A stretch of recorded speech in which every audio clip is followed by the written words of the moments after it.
Welcome, everybody. I'm Sandy Oceguera, the Data Product Manager at NHSA. I'm calling in from Salt Lake City, Utah today.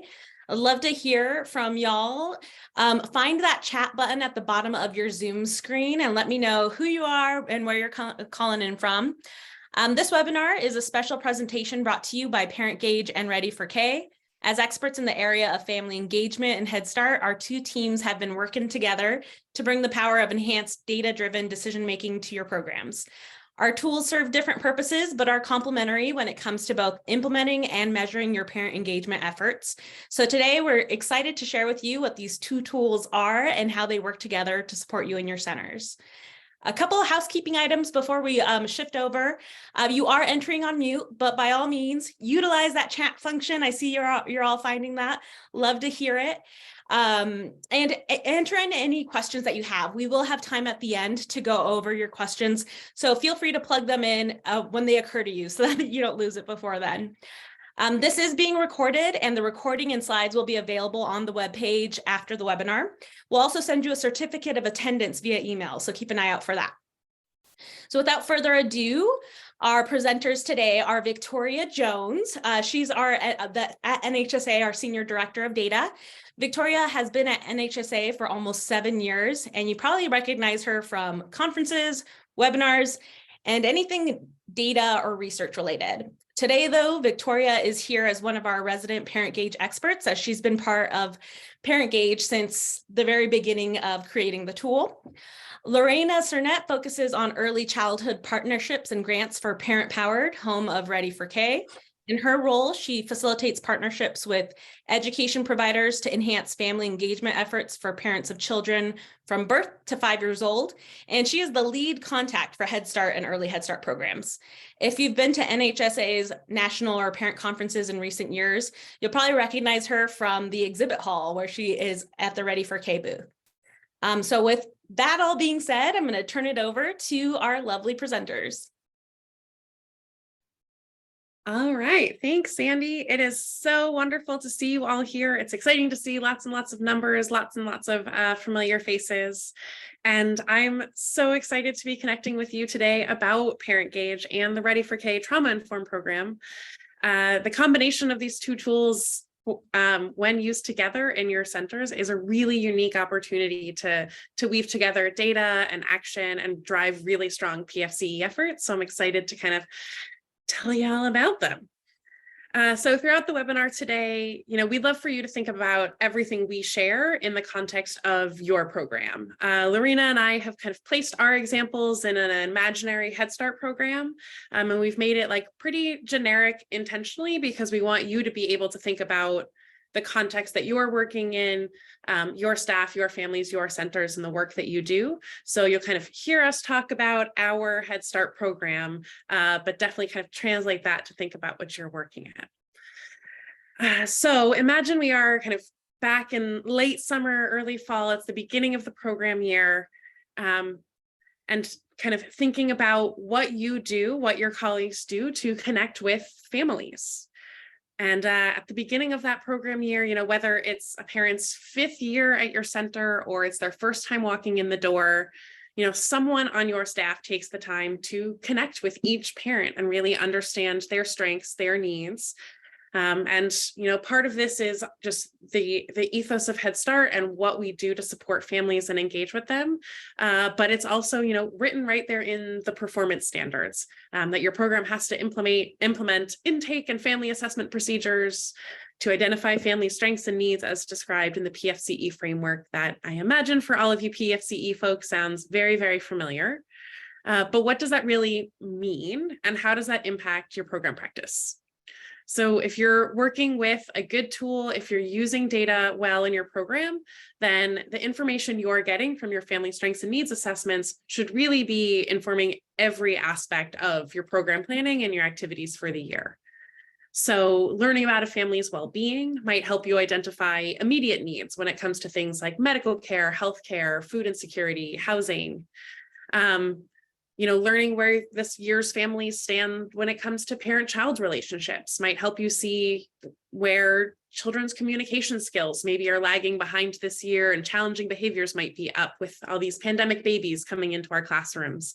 And parents might be struggling to understand how their current child might be developing differently than an older child who's come through the program.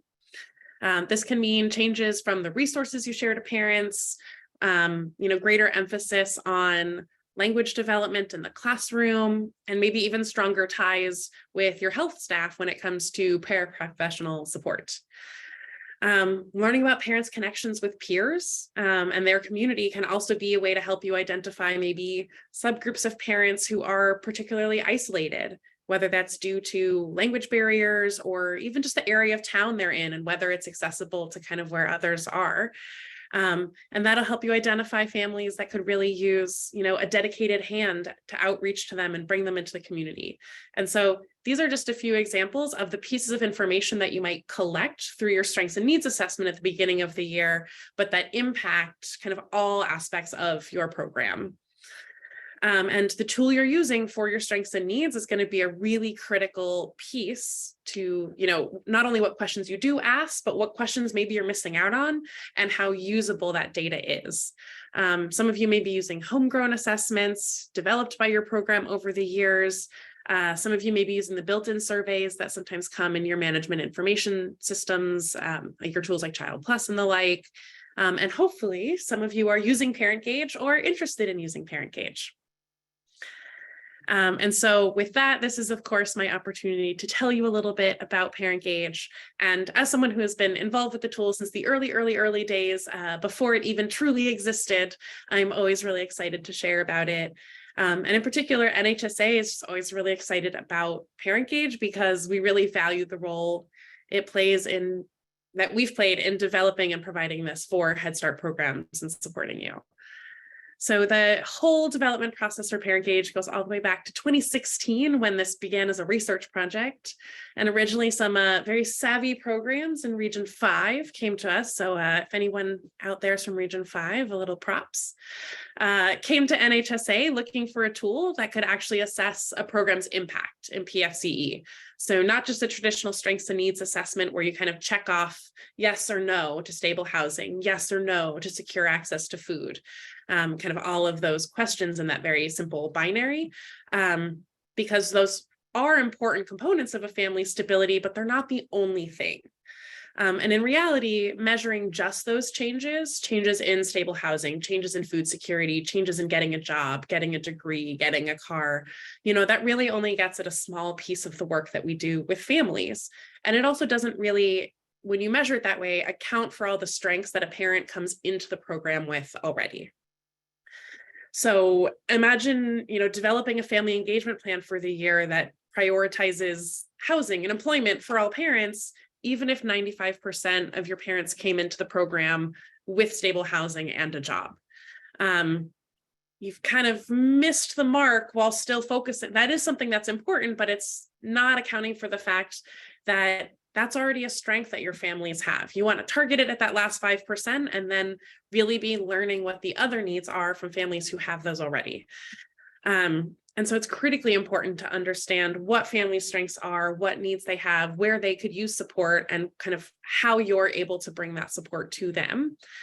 And so in order to do this, we took a really heavy kind of research-based approach to understanding how parents speak about their own strengths and needs, and how the program impacts them. And then we developed this valid and reliable tool that can measure it, and that is ParentGauge. So just for some details of what this tool is and kind of how it works so that you'll understand the data points that we're looking at later, you'll get where they came from, and the why. ParentGauge, it's web-based, as I was saying, it's research-based, it's valid, reliable, all those things you want to see in tools we're working with. And the real kind of crux of the ParentGauge experience is that it's a structured series of conversations with parents. So you kind of pull up the tool on a web app, you can do it on your computer, your phone, a tablet, what have you. We can always print out the interview if you want. And kind of imagine a family service worker, a home visitor, a teacher sitting down face to face with a single parent and going through a series of open-ended and close-ended questions, really in the form of a conversation. So you know that you're moving section by section and you're asking these questions, but because you're doing it in person and doing it as an engagement activity itself, there's also the opportunity to go back and forth, to be building a relationship, to follow up on questions. And that's where that immediate feedback comes in. If you're asking a parent one of the questions about, whether they make sure their child receives regular medical care, you're getting that answer back from them face to face, so that if that's something they're not able to do right now, you can immediately say, all right, when we're done with this, I'm going to make sure I walk you down the hall to our health coordinator. But you're also then able to get pieces of data kind of aggregated up to see what you're working with as a group for all the parents that are coming in. And so head to the next slide is just a quick screenshot of what the kind of interview process looks like, where you're pulling up this screen and you have some information about which family it is. I've made up all these names and numbers. If you watch The West Wing, you'll recognize the names that I pulled up.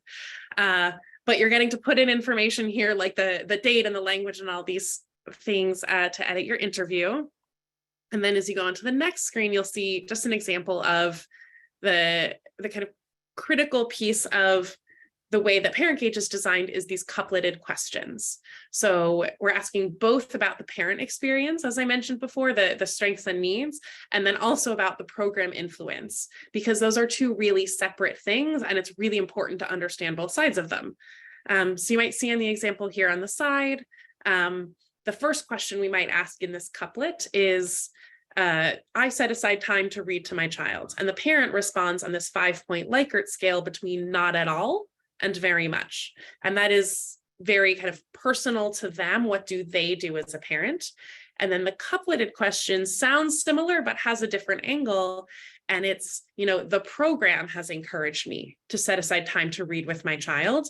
And then they respond on that same 1 to 5 point scale of not at all to not very much. And so hopefully it's clear when you're looking at just this one couplet, the value of those two different data points to understand the parent strengths and needs and the strengths that are coming from your program as well. And so each of these sections, as you'll see across the top, the sections align with the PFCE framework. And then an exciting part that we added into this is you can either record the conversation while you're in it so that you don't have to be taking notes on the open-ended questions. You can really focus on that connection with the parent in front of you, or you can record it elsewhere and kind of upload the audio afterwards and take notes. So then getting into the reports that we have available, we have set them up so you can either look at the aggregated scores for one single point in time or a growth period. So an example of what you're seeing on the screen is those averages from 1 to 5 for each of these questions. And we have this as a single time report. This is the baseline. So you would maybe define, okay, let's look at just the interviews that we've done at the end of the year this year, right? We just want to see where we landed, even though we could be looking at every interview we've ever conducted. We also have growth reports where you could compare 2 points in time. So you can say, I want to look at the baseline scores this year from when we started, and I want to look at the end of year reports from this year to see where we ended, or I want to see how the end of the year this year compares to the end of the year last year, and put those next to each other. And then one of the coolest things I think is you can then click on these hyperlinks. So you can click on a question and say, I need more details on that one. And it'll actually pull up this spread to say, is it, if you had an average of 3, is it because everybody gave the answer that gives 3, or is it because half of them gave 5s and half of them gave 1s and it averaged out into the middle? But you can see the spread and say, okay, out of 175 responses, 95 parents report feeling very connected to other parents and adults. But you can see there's one person there who said not at all. You can even click on where it says not at all, which I don't have a slide for, but it will actually pull up the name of that parent so you know who to go to. Same with the parents who said not very much. You can see which parents are feeling the most isolated and unconnected, and take immediate action based on that. So all of that is just kind of the background on what ParentGauge is, how it works, giving you a little idea of what data comes from it to inform really our conversation here around small changes and big differences in your program. So returning to our center, returning to your centers in your mind at the beginning of the program year. Imagine we're just a few weeks in and you've completed all of your beginning of year interviews using ParentCage or your strengths and needs assessment with all of your families this year. And so now what you have is an opportunity to look at your results in aggregate and think about if there are any changes you want to make to your PFCE plans for the year based on what you've learned from those data points. So, the administrators at your program have put in a ton of time over the spring and summer preparing for the coming program year, but there are some things that you're really only going to learn once, the new crop of children and families actually walk through the door into your centers. And then you use that data to kind of make some tweaks and prepare for the year ahead. So on this slide here, I have pulled up some data from our ParentCage interviews. And I have the benefit of being a presenter who is able to prepare for this. And so I have blocked off some of the questions that we don't need to focus on in this example, but never fear. If you're looking at the tool yourself, you would see all of your questions and get all of the information. So remembering that, these average scores are on a 5-point scale. I've pulled up some questions here on the section around building positive child and parent relationships.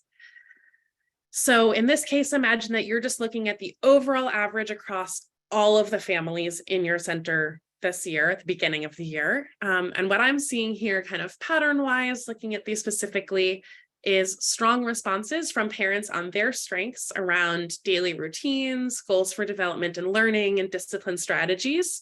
Responses in the 4s at the start of the year is already pretty good.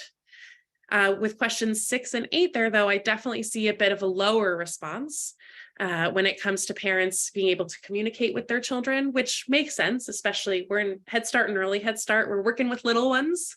Communication and language is something we're definitely working on. So I'm kind of taking note of that the score around, my child and I can communicate well with each other is a little bit lower. That's probably something we want to provide some resources on. And then question 6 is also a little bit lower. It's higher than that, but than the communication one, but also a little bit lower than the other kind of starting questions we were looking at. And that's around helping children manage their emotions. And this one's kind of in between. So I'm gonna note that as well. And then moving on to the next section, I can see the lowest score across all of these questions, the last slide and this one, is about setting aside time to read with their child. So parents on average with that average score of 3.12 we see, that's essentially somewhat as an average on that 5-point Likert scale. So, we know reading and early language and literacy is so important. And an average score of 3, that being somewhat, it probably means there are some parents who responded very much. They're doing that a lot. It also probably means on the flip side of that, there's some parents who really reported not at all or not very much about setting aside time to read. And there's likely a whole bunch of parents in that somewhat zone at the beginning of the year where they sometimes read books to their kids, but they're not always setting aside as much time as they would want to. And so that's something that we definitely want to work on this year. I've already obviously called these down, not showing you everything, but what I've highlighted for us in this example, just looking at even this, chunk of questions, is reading. That's definitely something we want to look at this year. But then also communication and managing emotions is something that parents are reporting kind of lower scores on to begin. And so I'm going to take that and apply it to our PFCE plan for the year. And in particular, the example I want to show you is to look at our parent night calendar. And this is hopefully something that is pretty familiar to you guys, right? Our parent night is our one night a month we're dedicated to parents, where they're coming in, we're going to provide childcare and food. And then we're going to provide some training and some resources and give them an opportunity to connect with each other and learn from each other as well. So some of these are going to be pieces that we already planned ahead of time, right? We kind of know, we always like to start off the year with the welcome night in September. There's a lot to orient them to about the program, the staff, the centers, et cetera. But then based on kind of the results we were getting from the ParentCage questions at the beginning of the year, I'm thinking of making reading the main topic for October, because that was the biggest thing we saw highlighted. Then looking at baby sign language in November, When you think about communications, especially in an early Head Start program, you're not necessarily getting those words back from children, but teaching parents, obviously the little baby sign language can be extremely helpful for communication. So I've got that on the agenda for November. Because I think that's really going to hopefully help with the little ones and the ones who are kind of a little delayed on their communication, especially after COVID. And then I'm putting managing new situations in December, which isn't something we saw in the clues, but is something you all likely know from doing this for many, many, many years, is that holidays can be tough with little kids as routines change. Families might be traveling for holidays. Kids are likely seeing family members that they've either never met before or barely remember because they were 1-year-olds when they met them last year, and anything that happened before yesterday is totally forgotten. So they still feel like new people and family members. And all just the traditional family holiday activities and the holiday break, there's a lot of newness and things kind of changing and things that are unfamiliar for kids. So always like to put in December this idea of managing new situations and helping parents prepare for that experience.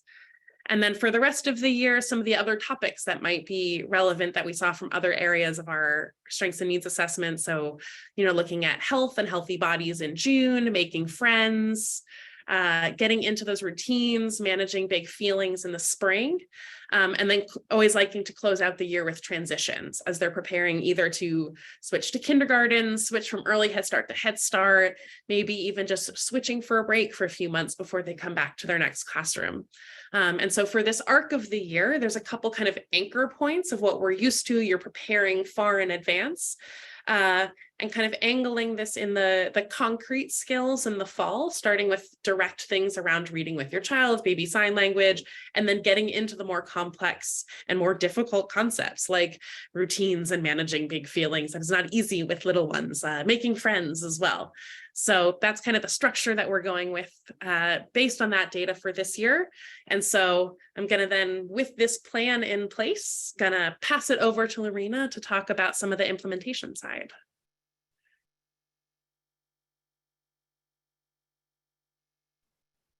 Thanks, Victoria. Hello, everyone, and thank you for joining us. I'm Lorena Sernett from ParentPowered, and I'd like to spend a few minutes sharing information on Ready for K, which is the other tool in this equation. So Ready for K is an evidence-based whole child family engagement curriculum that is delivered through text messages.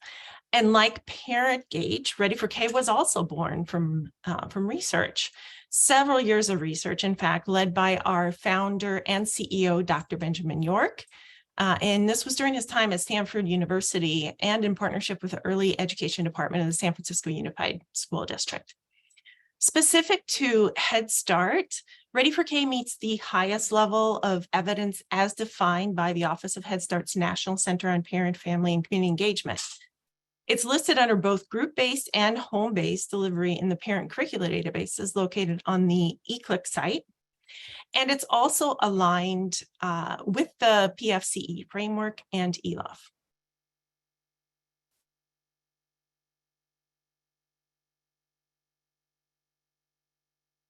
The Ready for K trauma-informed curriculum was specifically designed to help parents and caregivers buffer the effects of trauma and navigate challenge and adversity.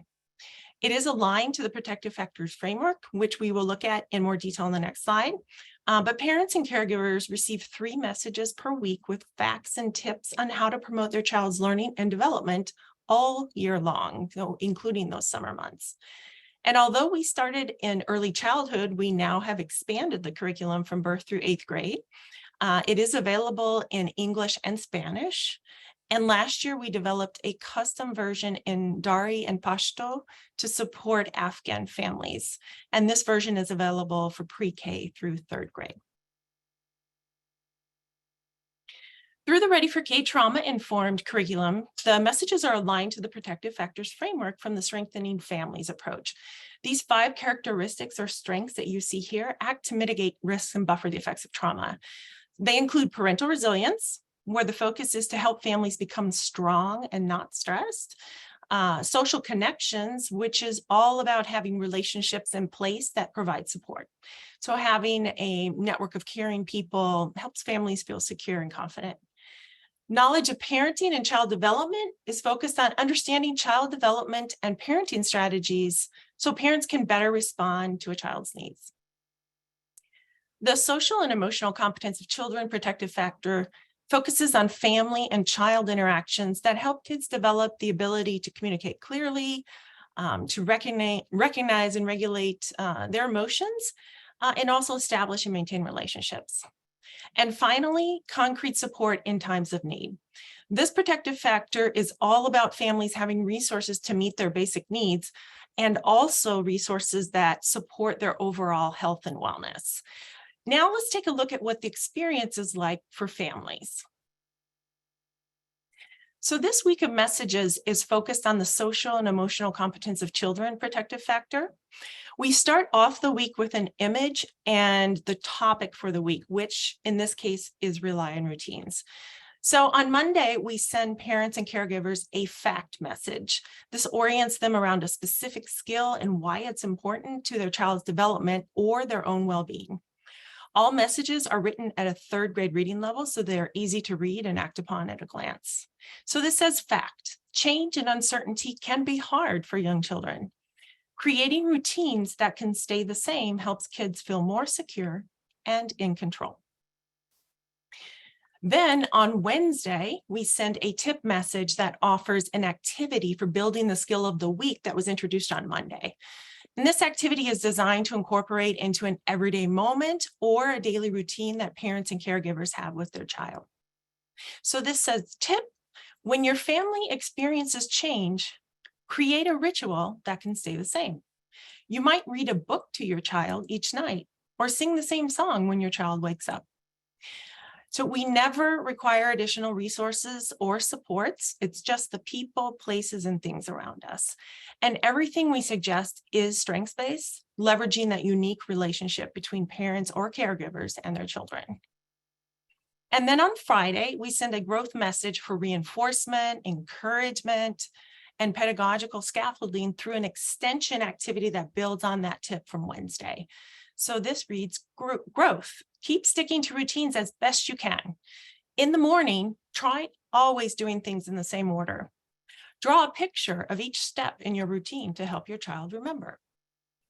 This fact tip growth approach was first studied in a randomized controlled trial, a research study which found that parents who received program messages were more involved at home and in school, and their children showed 2 to 3 months of learning gains over the course of one school year.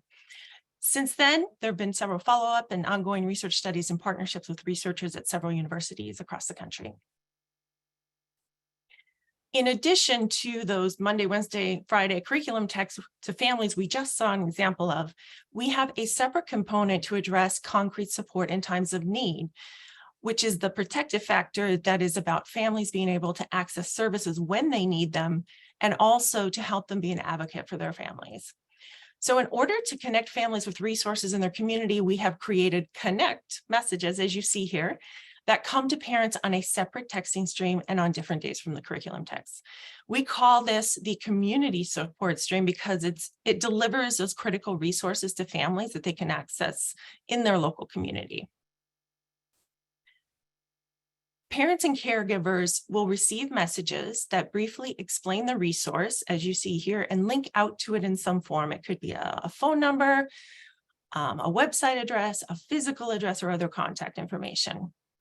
And here you see some examples of messages linking families to resources in their communities, like food assistance and an early childhood mental health network. Providing these resources directly into the hands of families not only is convenient, but it could have an important impact, especially for those families who may not feel comfortable asking for help. Now, let's talk about data. This is an image of the Ready for K dashboard, and I'd like to highlight just a few examples of the data available. Once Ready for K is launched, partners have access to insights like live enrollment by language, persistence, usage, and demographic data.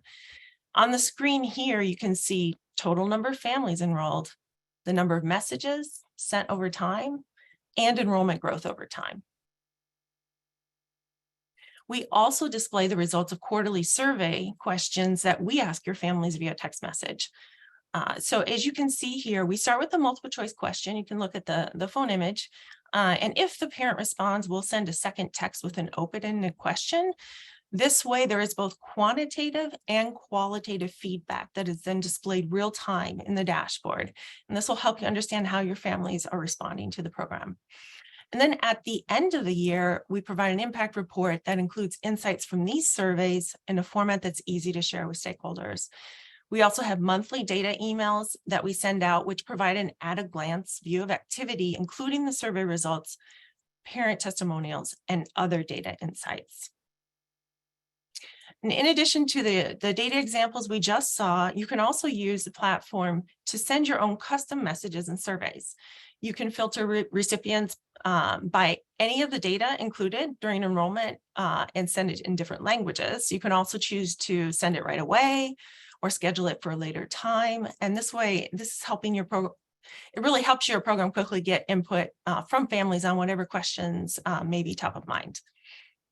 And finally, I'd be remiss really if I didn't mention that we have grant and funding available, especially since I helped distribute it.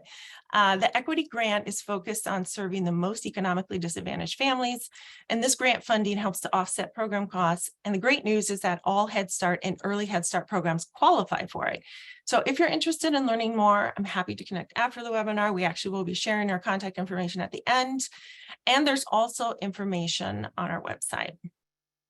So now, let's return to thinking about your center. I'll continue using this made up Head Start Center that Victoria introduced. So you'll see those examples here in the slides.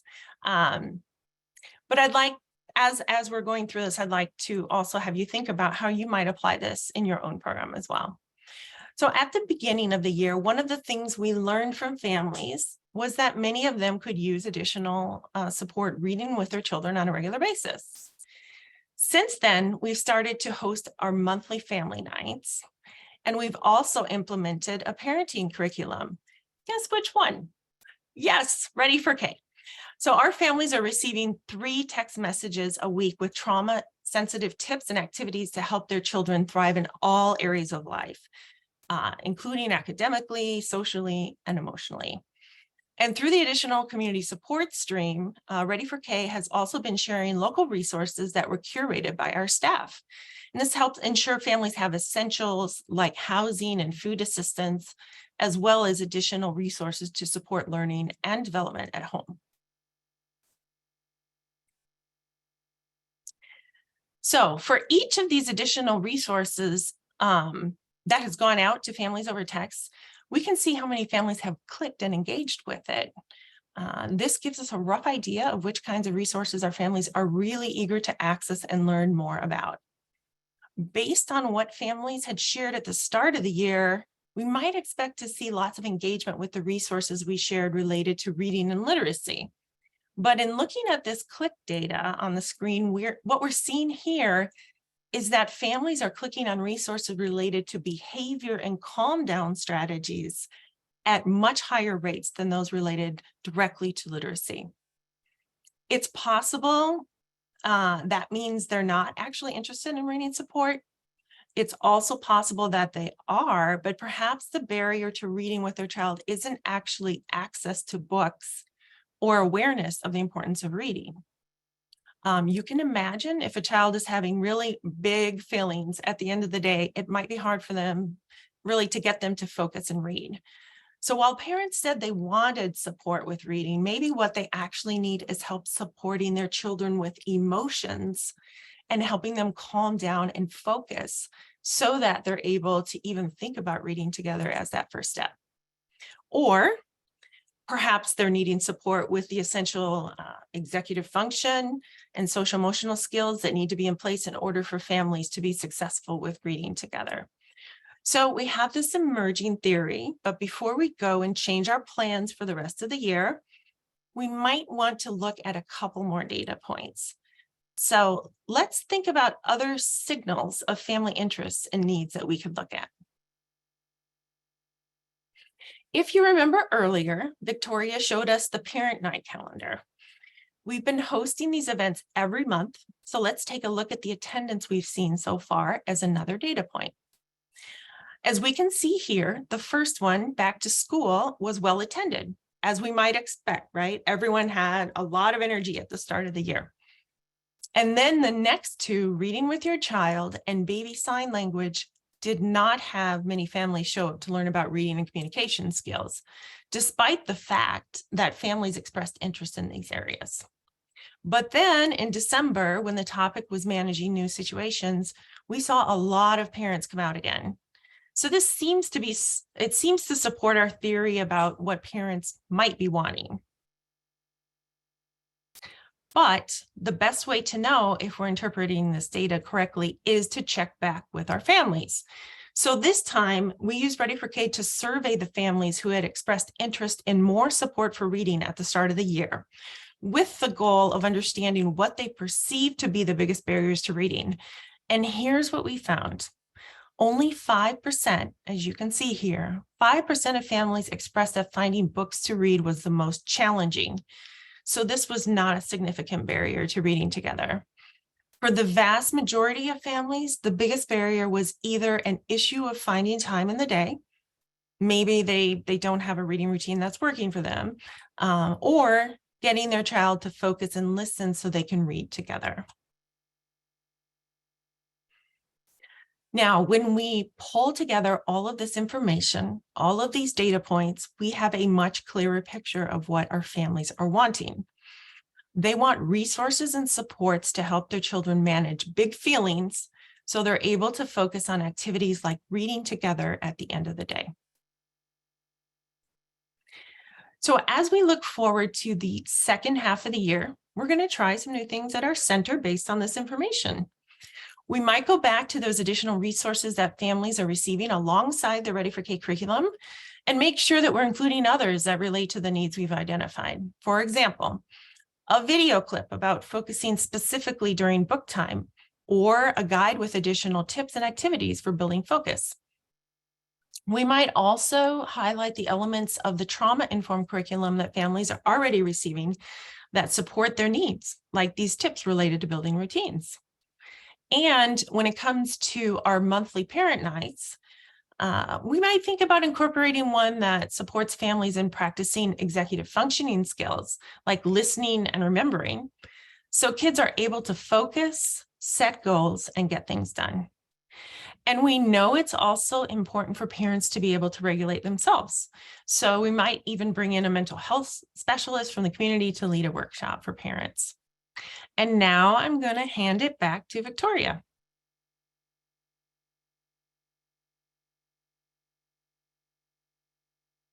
All right, thanks, Lorena.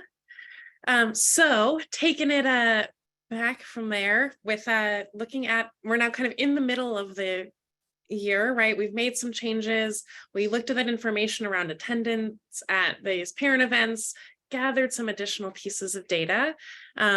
One of the things I see now when thinking about our updated calendar is, or about our parent night calendar, is to think about updating it partway through the year. We got through the first couple, and based on the information we got, what I'm thinking from a family service worker side, and not wanting to reinvent the entire wheel, right? We don't have to scrap the entire thing and turn it all around, but think about how we can make some of these small changes that are going to really address what families are needing and asking us for. So in order to do that, I've kind of shifted these topics around a little bit, right? I moved routines up a little earlier. That's one of those things that isn't a huge burden because we're already planning on it. You likely already have some resources. Maybe we're using these topics from last year. So we're just moving it a little bit earlier, keeping that friends piece in, moving big feelings a little bit earlier, and just adding one new topic. Hopefully some resources that you already have, but only one thing at the very least that we have to plan a new kind of training resources packet for, on understanding executive function. Bringing that in April, still giving myself a little bit of time to prepare those. But just making these small tweaks based on the information that we've been getting from parents, and what we're seeing, kind of their actual actions of what they need. So we make those changes, and then we go through the next couple months of the year. And another big point to look at data is as you get to the end of the year to see how did we do. As I mentioned earlier, within using ParentGauge, you can actually look at a growth report. So you can see not just your scores at the end of the year, but you can actually put them side by side with your beginning of the year scores. So I've pulled up some of those questions that we were looking at before at the very, very beginning. Now that we've talked with all our parents again at the end of the year, I'm looking at these scores and seeing, definitely an increase in daily routines that went up about from 4.16 to 4.56. So we're definitely seeing a change there. And you can even see a green arrow that shows like this is a good chunk improved, as opposed to, if you went from 4.16 to 4.18, that is an increase, but it's a pretty small one on a 5-point scale. So a little indication there. You'll also notice, right, there is no initial score for question 2A, the program impact, because if you'll remember when we were looking at those data points, the beginning of the year, we only asked the I statement questions, the one where the parents were talking about their own strengths and needs as a parent, because the first couple weeks of the program year, you likely haven't really had much time to support parents in any of these things. So we just ask about them as a piece of information to inform our process. But then at the end of the year, we're able to ask and see, okay, 4.35, right? The program helped me create daily routines. Parents are really noticing the support that we've been giving them around that. The results we're seeing for the question around emotions is showing a very similar trend. And then if we go to the next one,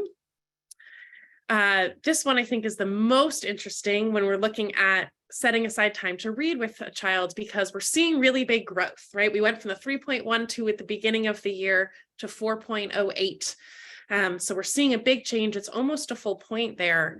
But what I think is interesting, but not surprising, and this kind of gets into that, how do you interpret the data you're looking at and the importance of having context, right? You know what you've done for the year, you know how parents are responding and what changes are. You're never going to be able to just look at a piece of data kind of regardless of all the things that are going on around you. So again, this kind of interesting but not surprising is the somewhat low score there on the program has encouraged me to set aside time to read with my child. We're in the high 3s, 3.8.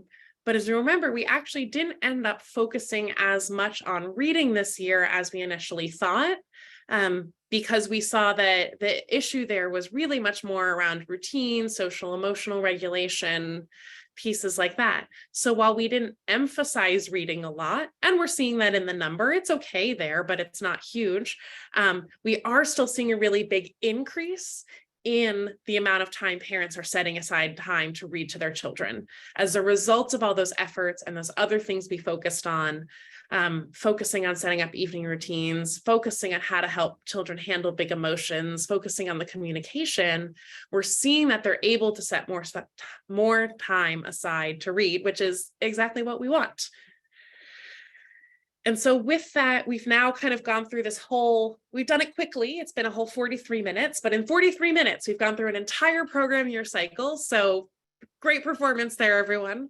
And you've gotten to the end of the year, and now you're starting to plan for next year, and thinking about the year kind of closing out. And so kind of some tips on the data from the site is, we're at the end of the year. We just did kind of a reflection on the ParentGauge data and that growth, but you can also still look at your Ready for K data and see how those next couple months of resources, activities, attendance at parent night, et cetera, went. I send a couple additional survey questions to the families to see how they're doing and responding.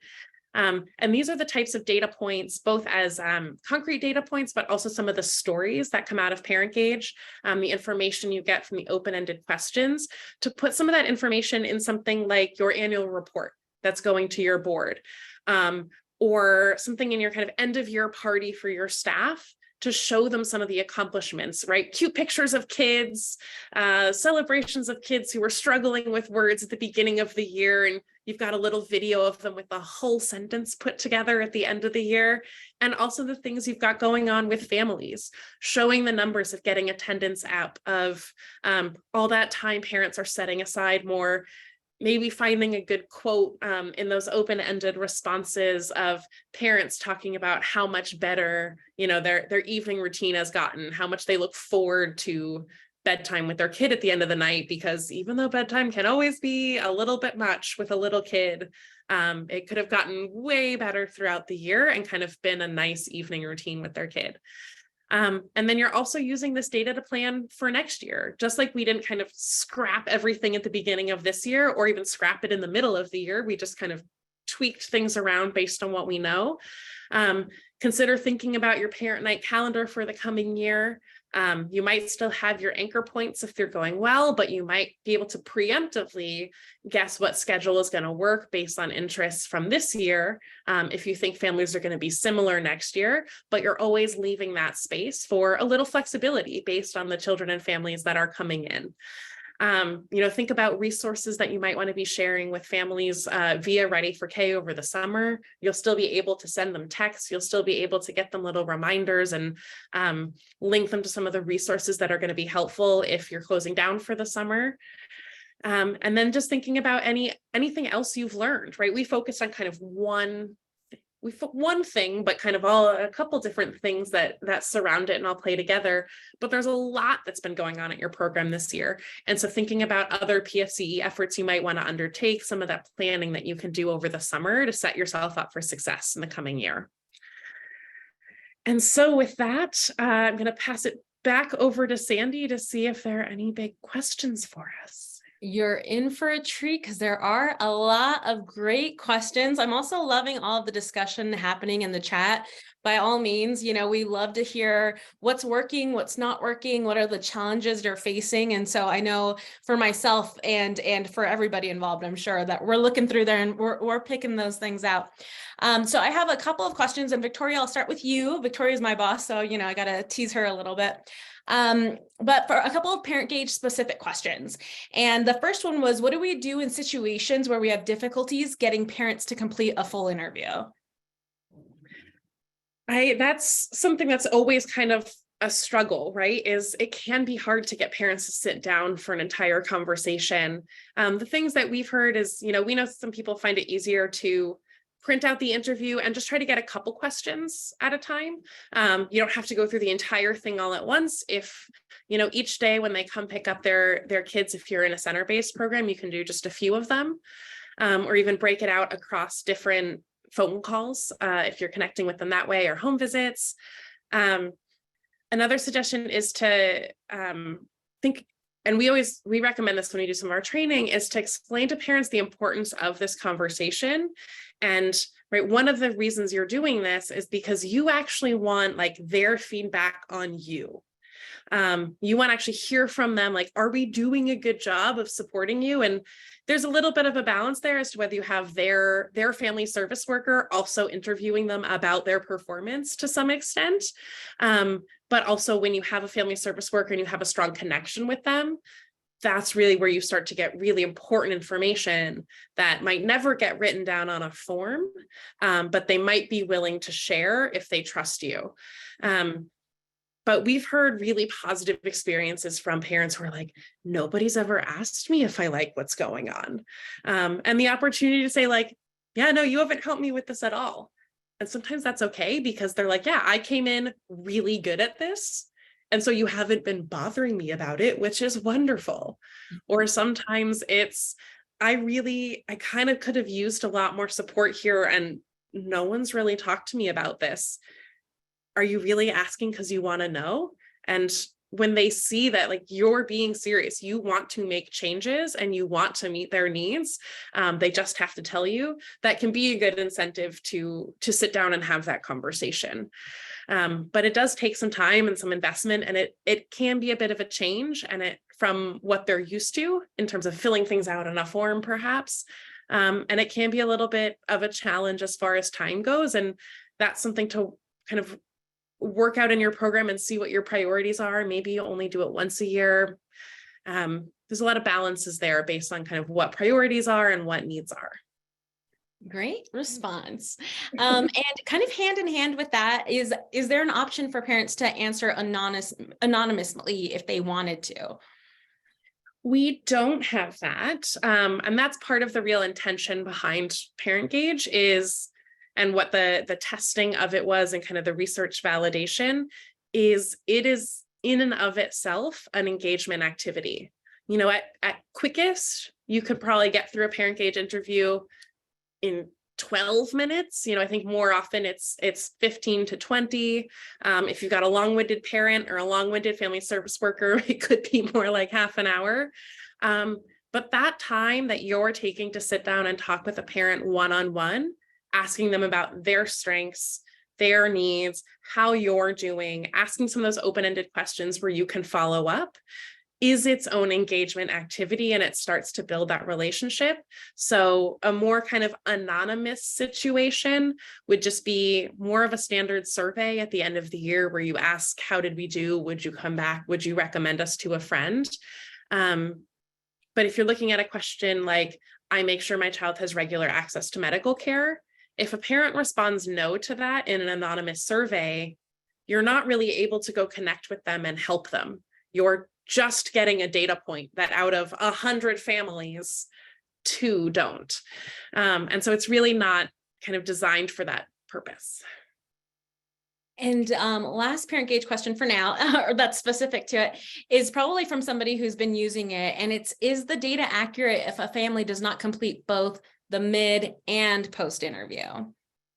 Yes, it definitely is still accurate.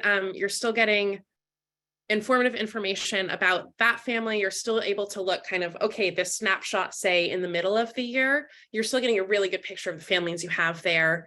You can obviously compare winter to spring or year over year. It kind of depends exactly what angle you're looking at and what you're trying to understand, but it's absolutely still okay to have families that only do one and not both. Awesome. All right. And we're going to turn it over to some Ready for K specific questions. And I also want to introduce Maya Sussman, the Senior Director of Product from Ready for K, who's going to be helping with some of these questions as well. And the first question for you is, for our new families, can they still sign up? Can we sign up at any time of the year? I'll take that one. And welcome, Maya. Thanks for being here with us too. If a Head Start or early Head Start program has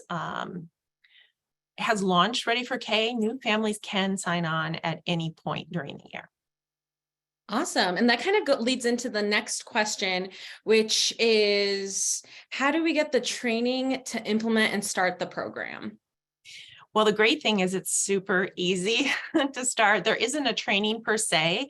We do have a partner success team that would do anywhere between a 30-minute to a 1-hour, what we call a kickoff call. And that's really just to show whoever is going to upload the data required, which is super easy to do as well, especially if you have Child Plus. We have an integration with them, so it makes it even easier. But we would do we would do a kickoff call just to kind of look through the data dashboard. I showed some screens of that. And it's only going to involve someone who can upload the data and look at reports. There's no burden on teachers, and it's a very low lift as far as implementation and ongoing. Awesome. Are there customizable marketing materials so families can sign up and know that the program supports its use? Great question. Yes. In fact, that is also part of the kickoff call with our partner success team. We have parent flyers in various languages. We can provide social media kits because it is very important. An important part of the launch is to put together or have a marketing communication strategy. You want parents to know this is coming. It should not be, it shouldn't be a surprise. So we have the resources to provide programs so that they can send those out to families and they know it's coming. The Ready for K program will be coming. Awesome. And I know, Maya, you were already answering some of this question in the chat, but just want to get it on a video for anybody who wasn't following the chat. Is Ready for K considered an evidence-based parent education program? Is it appropriate for early Head Start program use? Yes, the short answer to both is yes, absolutely. So Ready for K meets the highest level of evidence as defined by the Office of Head Start's National Center on Parent, Family, and Community Engagement. So it's listed under both the group-based and the home-based delivery in the parenting curricula databases on eClick. And very much appropriate for early Head Start. We have lots of early Head Starts that we already work with because we serve families with children from birth all the way up through 8th grade, so well beyond Head Start too. Beautiful. And then I have a question from the chat that I think is it's very specific to, like, when we're talking about parent engagement in general. So this is really for everybody.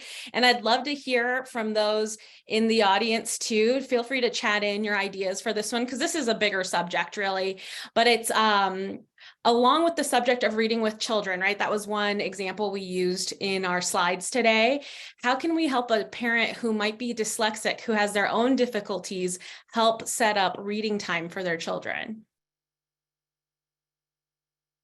Yeah, and I know that's a big one, so feel free, whoever wants to dive into that first, but by all means. I can jump in. Oh, go ahead, Victoria. No, you probably have a better answer than me.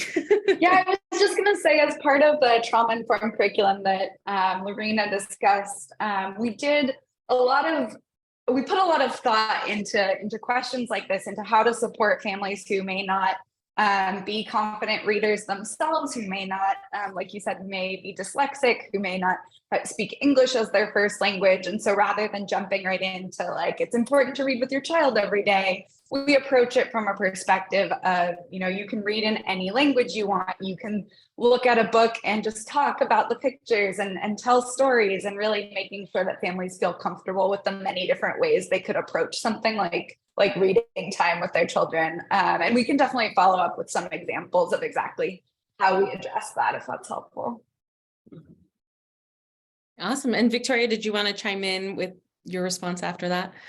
I don't think so. I think that's great. And there's people putting some good suggestions in the chat. Although now that I say that, it makes me realize some people might only be on audio and not video and reading the chat. So I think some of the big things that come in are there's so many books to read on YouTube, picture books without words to start, just encouraging picture books and telling your own stories, library programs. There's a lot of suggestions in here that I recommend people look at. Awesome. Okay, and then I have another Ready for K specific question for Lorena and Maya. We're told it's okay to auto-enroll families into Ready for K. Is that true? Are there any legalities that we need to worry about when it comes to that?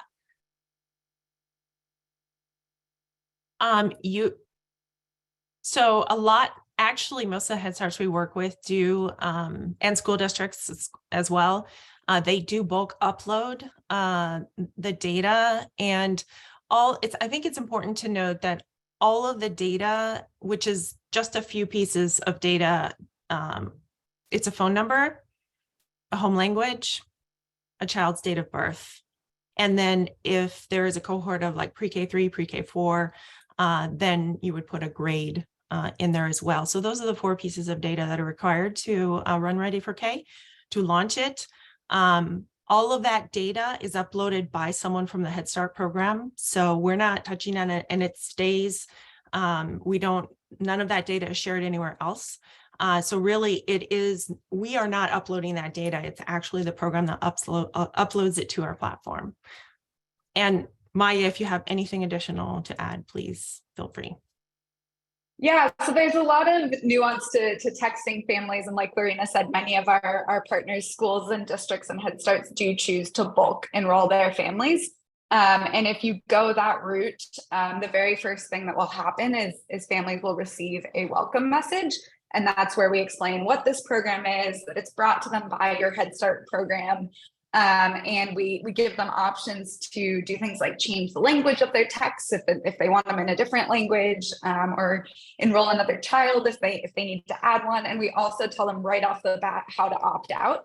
So if you do choose to go that bulk enrollment route, parents have the option from the very beginning to opt out if they don't want to receive texts. And we will honor that forever and ever unless they respond and tell us they want to receive text again in the future. So just know that if that's a route you choose to go, parents still have that choice right off the bat, whether they want to continue or whether they want to opt out. And what we see is the vast majority do choose to stay enrolled. So, some will choose to opt out, but most will continue with the program. Awesome. Well, thank y'all. I know we have a couple of questions that we've answered in the chat, not through the video, but by all means, our contact info is on the screen now. You'll also have access to the slides, the webinar recording, all of that fun stuff after this closes out. So by all means, reach out if you have any questions that we weren't able to respond to today. We'll make sure we get you an answer there. And if you're going to the national conference in May, we'll all be there. So feel free to track us down and we won't be able to skip your question in person by any means. So by all means, track us down if you see us there. Thank you so much for joining our session today. And like I said, feel free to reach out if there's anything additional that you want to discuss when it comes to either ParentGauge or Ready for K or parent engagement efforts in general.